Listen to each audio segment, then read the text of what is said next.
plane. Yep, let's go and get him. Oh yeah. Okay, we just got in the bush plane. Barely wide enough for me.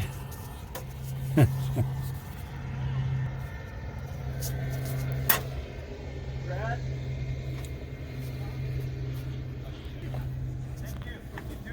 31st, 2021, Bethel, Alaska. We're about to go kill a really big moose.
More up there. Oh, really? I just been waiting to see horns come up over the top. Oh yeah, for sure. Or show up in the bushes.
You pulled off the impossible.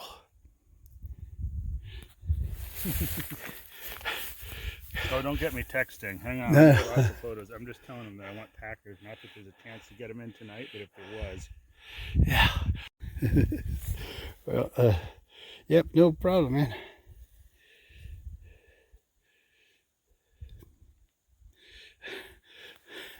You did it, man. Couldn't believe it. Whoa. North America's left. All right, here I am with Gordon on day 4. We had climbed the mountain a couple days, had some weather, hunted till almost 10 last night, weathered in this morning, and weather started to clear, and Gordon said, well, let's go out and shoot a big bull. And he spotted this one in the shadows, and 1.8 miles later we had him 150 yards away on the sticks. Why don't you tell us the rest of it, Gordon? Well, he was bedded, and it didn't look like he was going to get up, so he started to call, and as soon as he heard it, he turned right around and looked. We had an almost 4-hour stalk on him.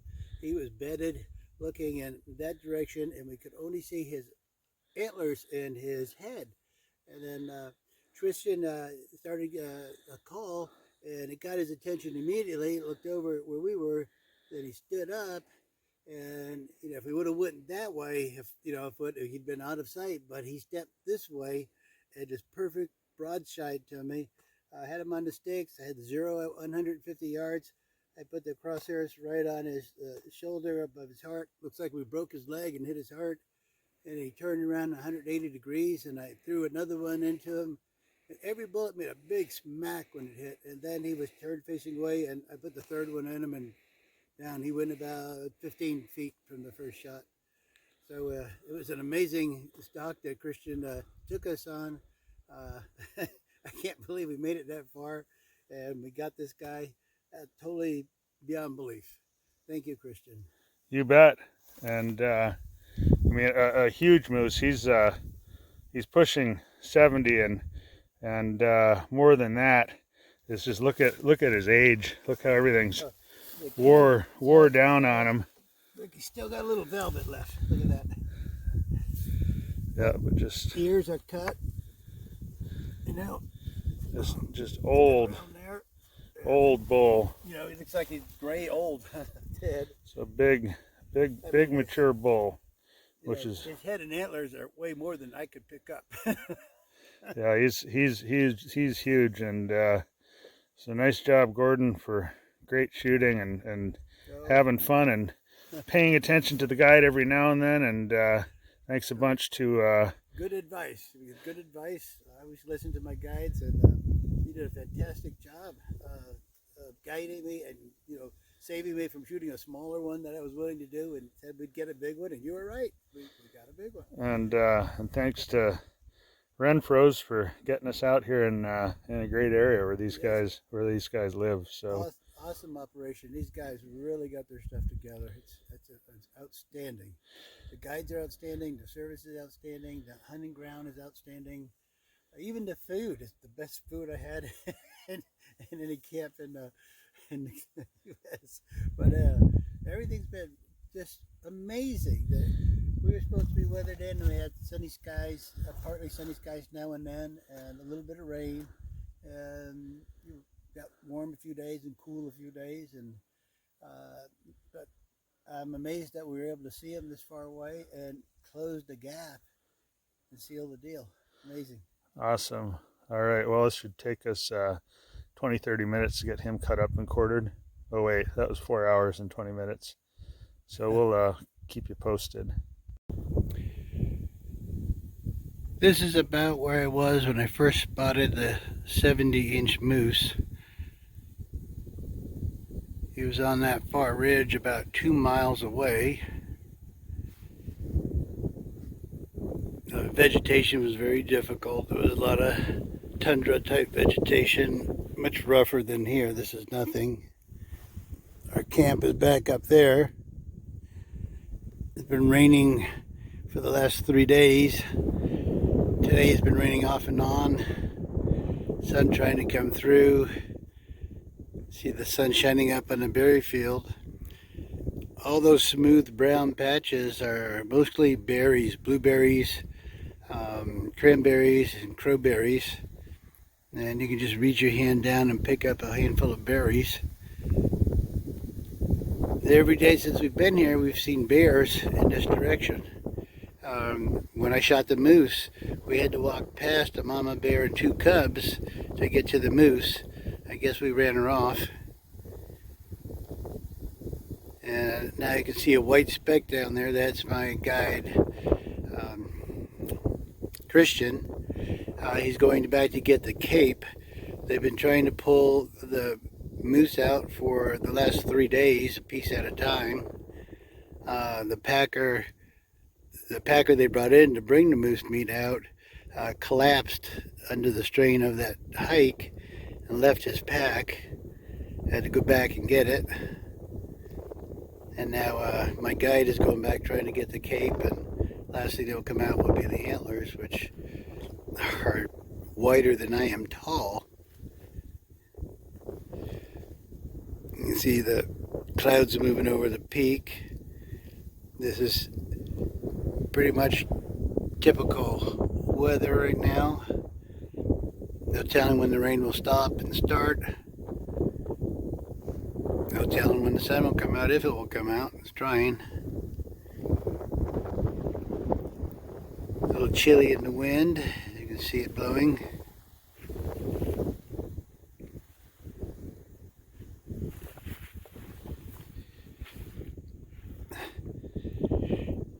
We climbed over that mountain the first 2 days in a row, and on the back side we saw a bunch of moose every day. We saw 4, 5, 6 moose every day on the other side of that. Pretty hard climbing. And our camp is right in those bushes. We've seen moose within sight of the camp, bears within sight of the camp.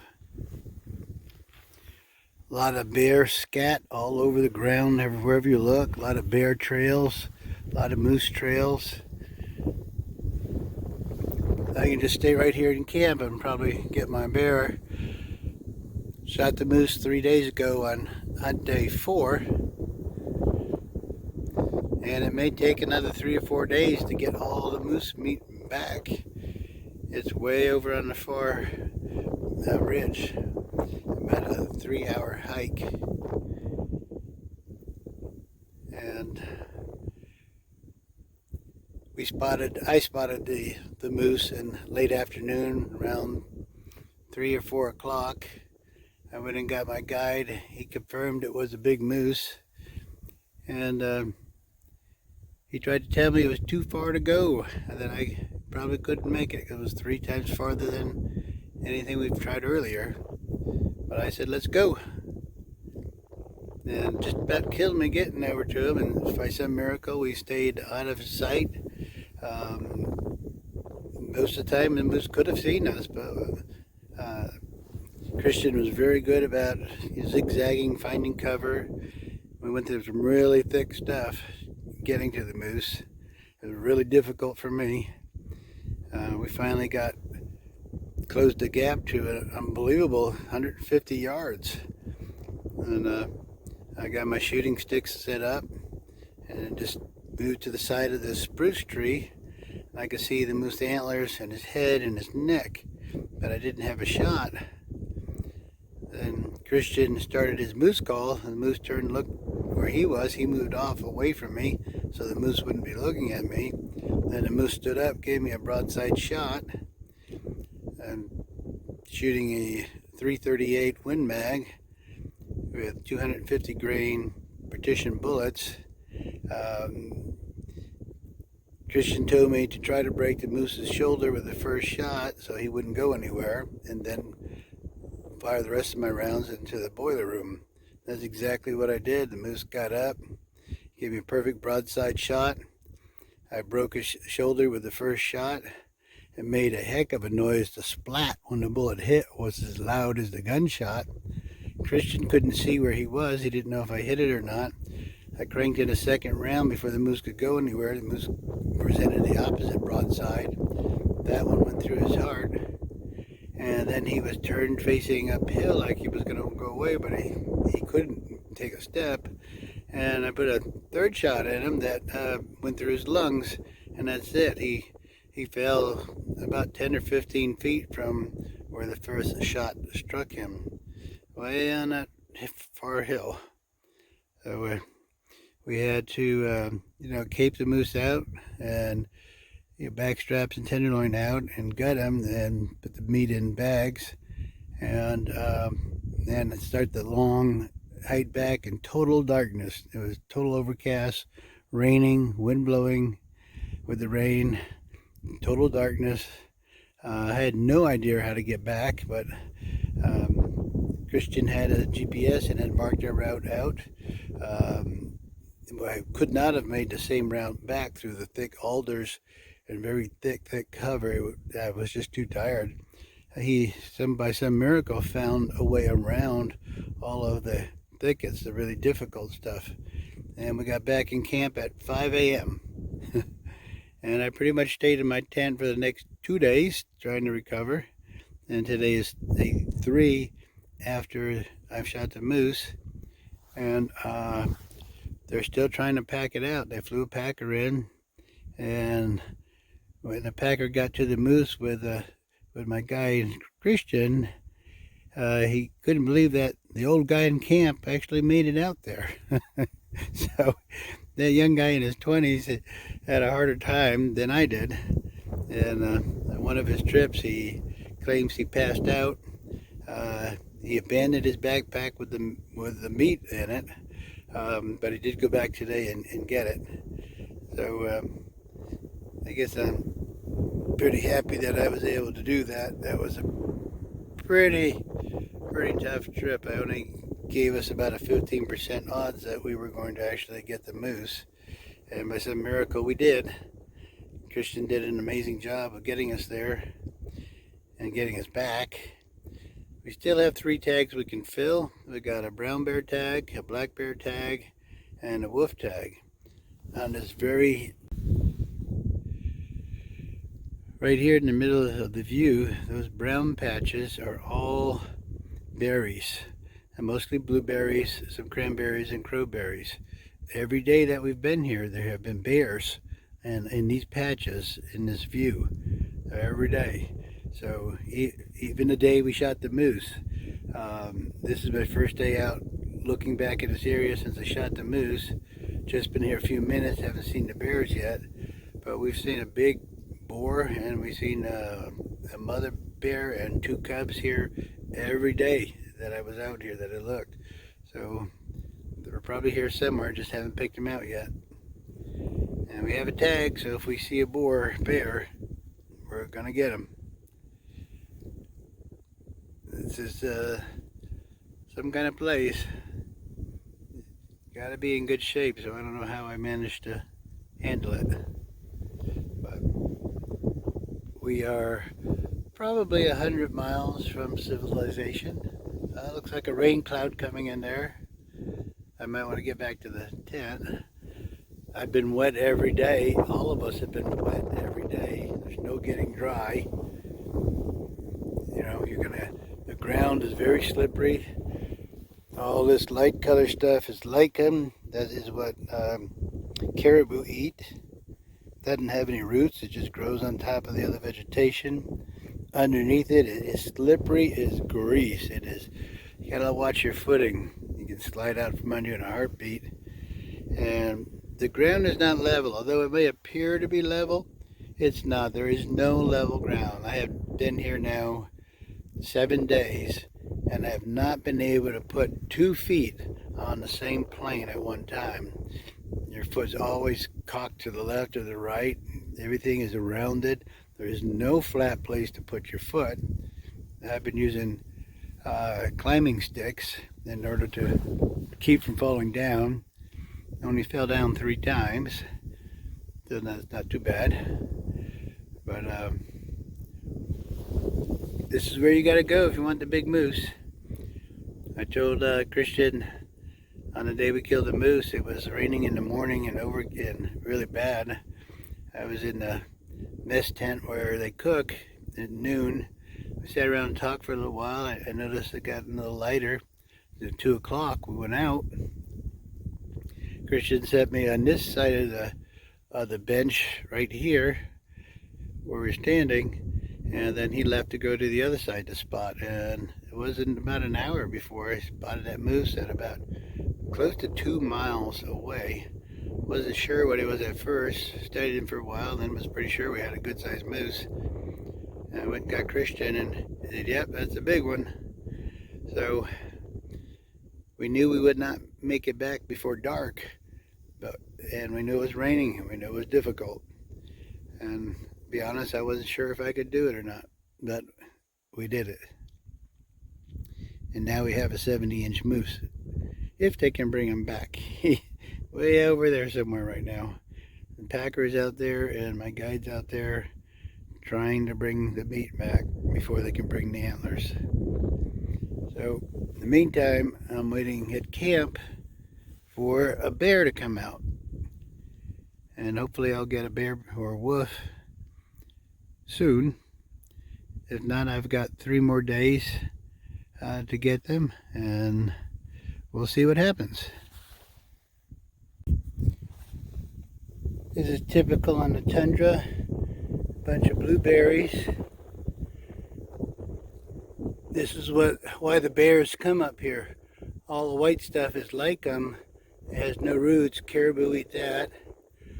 The bears come up and eat these blueberries. There's thousands and thousands of acres of blueberries. Pretty tasty.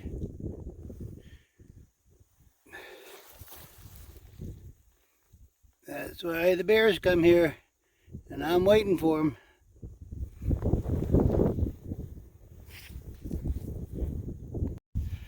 These bushes are called alders. Bears can be hiding in those just, 5 feet from you wouldn't see them. That whole hillside is alders, which we've had to cross many times when we're hunting on the other side of the mountain. This is our camp. That yellow tent is mine. We pitched camp right in the middle of a berry patch where moose and bear trails are all over the place. So we can see moose and bears right in camp. There's some more alders. That whole hillside, we've climbed that many times through the alders. Very difficult.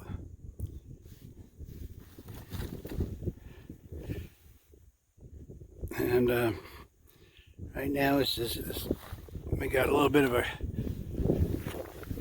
gap in the rain. The clouds moving in again. Looks like rain again. My guide and the packer are way on the other mountain trying to get that moose.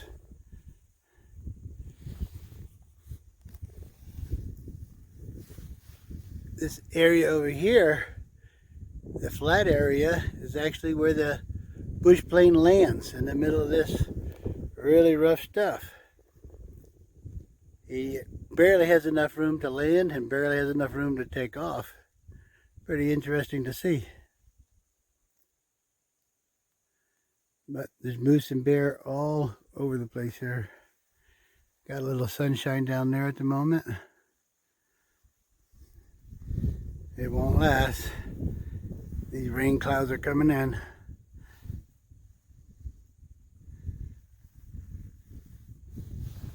When they were coming back with some moose meat yesterday, on this hill was a moose bedded down, a bull moose. This little tent was my home for 10 days. Just being on there, I got my solar panels on the outside. Been recharging my battery pack so I could use my tablet and phone to take pictures. And I am right in the middle of the bear trail. This was Rob's tent until he left for another camp. And that grayish tent is the mess tent in the middle of the alders. And then we've climbed this mountain several times. Pretty much we see moose just about everywhere we go. A lot of moose. But finding the big one is the trick. But I did that 3 days ago. 70 incher. Had an opportunity earlier to shoot about a 45 incher. Had my crosshairs on them and decided not to shoot. That would have been much easier to get back than this one that is 2 miles across this valley on that far mountain side. And I'm the only one in camp at the moment. Rob did get his moose the first day at the camp they moved him to. I don't know what he got, what size he got, but I heard he got one. Some more clouds rolling in. This weather can change so fast. You just got to expect to be wet the whole time you're out here.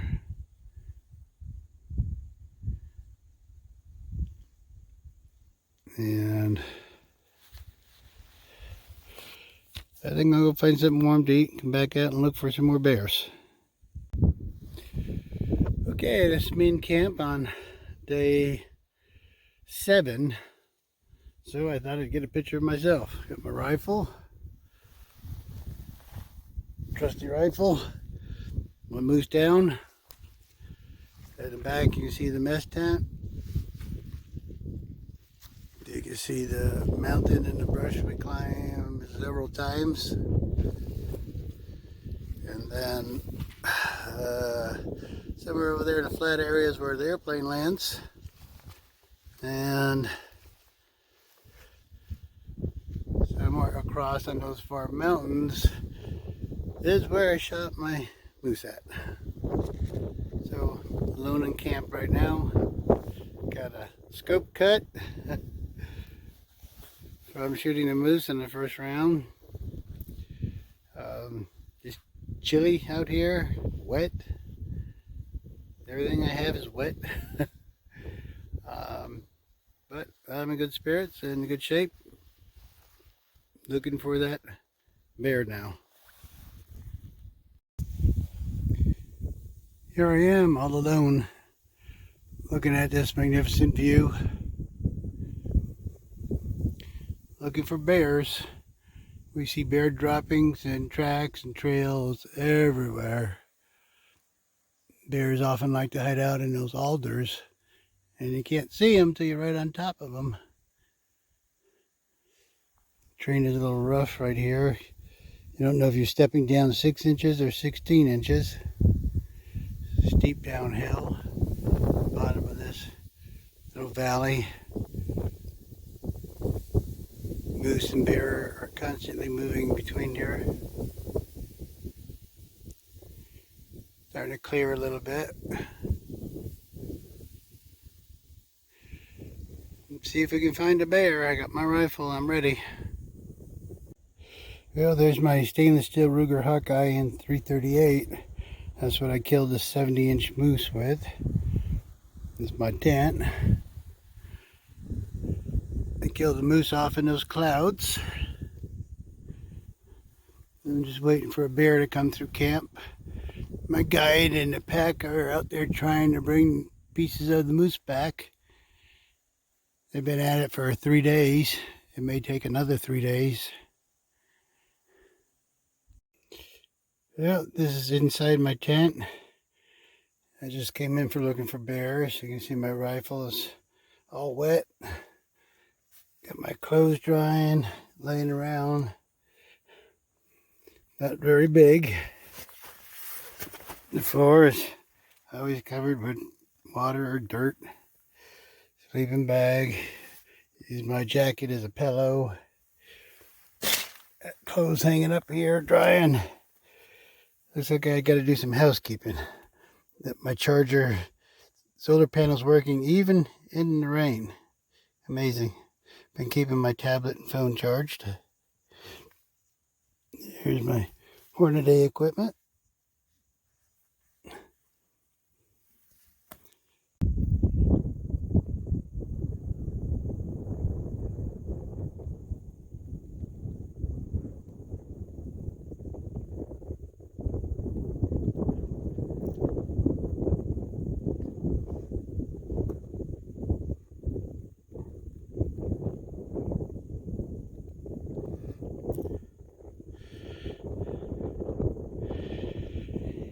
This is day 7 of the moose and bear hunt. I already have a 70-inch moose down.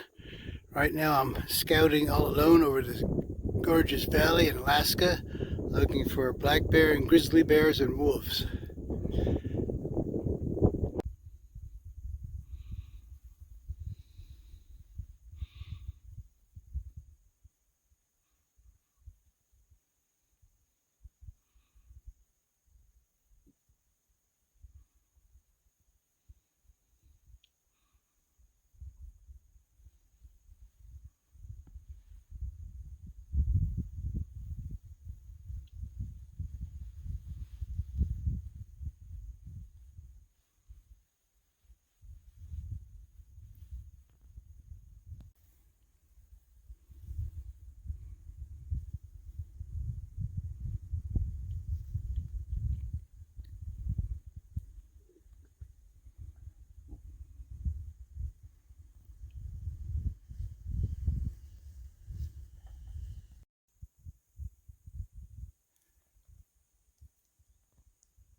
Well, here I am on the way out of Alaska. Bush planes just dropped me off here at this field with nobody here, hoping for another plane to come pick me up and take me back to town.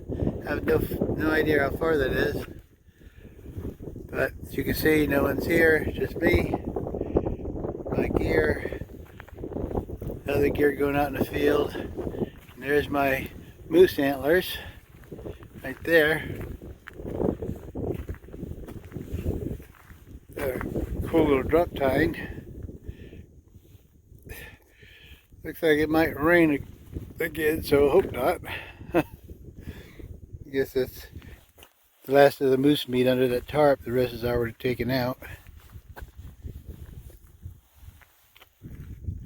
So I'm already 4 days late getting out of the moose camp, and now I gotta wait for another airplane to pick me up and hope the weather holds. And again,